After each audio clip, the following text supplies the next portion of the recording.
یہودیوں میں جیسے بہت ساری دیگر خرابیاں تھیں، انہی میں سے ایک خرابی یہ بھی تھی کہ یہ جادو کے پیچھے پڑ گئے. ٹھیک. اس پر فرمایا وَاتَّبَعُوا مَا تَتْلُو الشَّيَاطِينُ عَلَى مُلْكِ سُلَيْمَانَ، اور انہوں نے پیروی کی اس جادو کی جو شیطان پڑھا کرتے تھے. اب یہودیوں کے اندر جادو کیسے آیا؟ حضرت سلیمان علیہ السلام کے زمانے سے پہلے لوگوں کے درمیان جادو پھیلنا شروع ہوا، اور اس کو پھیلانے والا شیطان تھا، کیونکہ شیطان کا جادو کے ساتھ بڑا گہرا تعلق ہے. تو شیطان نے جادو پھیلایا اور لوگ بھی اس کے اندر دلچسپی لینے لگے، اور چونکہ جادو کے ذریعے بڑے عجیب و غریب کمالات دکھائے جاتے ہیں، حیرت انگیز کام کیے جاتے ہیں، اپنے اہداف اور مقاصد کو حاصل کیا جاتا ہے. اگر کسی سے دولت لینی ہے تو دولت حاصل کی جاتی ہے، کسی میں جدائی کروانی ہے تو جدائی کروا دی جاتی ہے. تو چونکہ جادو کے ذریعے جو کام ہو رہے تھے وہ ہیں کہ جن کے اندر ایک انسان بڑا خواہش کرتا ہے کہ یار ایسی طاقت میرے اندر ہونی چاہیے کہ میں یہ سارے کام کر دوں. لہذا یہودیوں نے اس جادو کو سیکھنا شروع کیا، اور اسے سیکھ کر اس پر عمل بھی کرنے لگے اور عملیات کے پیچھے پڑ گئے. جب حضرت سلیمان علیہ السلام تشریف لائے تو آپ علیہ السلام نے بنی اسرائیل کو اس سے روکا، اور جادو کی جو کتابیں ان میں رائج تھیں آپ نے ان سے لے کر انہیں زمین میں دفن کر دیا. ایک روایت میں یہ ہے کہ اپنی کرسی کے نیچے دفن کر دیا. یوں آپ نے ان سے جادو کو ختم کر دیا.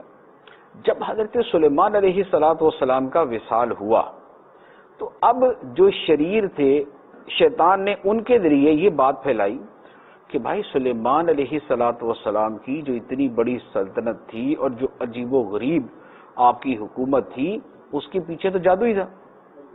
تو سلیمان علیہ السلام خود جادو ہی کرتے تھے، تو لہذا جادو کوئی برا علم نہیں ہے بلکہ یہ تو حضرت سلیمان علیہ السلام کا علم ہے.